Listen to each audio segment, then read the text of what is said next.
And do you think that the kind of like Bitcoin treasury companies are sort of part and parcel of the same kind of like threat to Bitcoin and this like financialization of it? I actually think that they're our most valuable allies unequivocally because of their idiocy. Like I think, I think it's a very short-sighted idea of like, yeah, like everybody's just gonna load up on Bitcoin and that like Bitcoin goes to the moon and that like now we're all just rich. Like there's very little tertiary thinking of understanding that, okay, so like what happens when all of this value funnels itself into Bitcoin? Like, does that old system just adapt to it?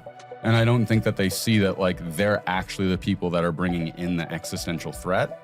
And so to me, it's quite hilarious of that like, they're the individuals that are parading in front of the Trojan horse being like, victory, like now it's integrated with the state, it's so wonderful. And then in the end, they'll find, oh shit, we've actually designed and created a system that not only is going to destroy the fiat system as we understand it, but it's also going to radically empower self-sovereign Bitcoiners in a way that frankly, we're going to be deprived of. Like we're kind of the first victims of the collapse of this system and they're totally unaware of it. Wait, explain that. Why is that? Why are we the first victims? No, the treasury companies will be the first victims because essentially like the government's going to show up and steal their Bitcoin. Yeah, because they'll they're the easy ones to 6102. Yeah, and so the big question is when that happens, how much of the Bitcoin is actually going to find its way into the state hands in addition to how are Bitcoiners going to respond to that dynamically in the moment?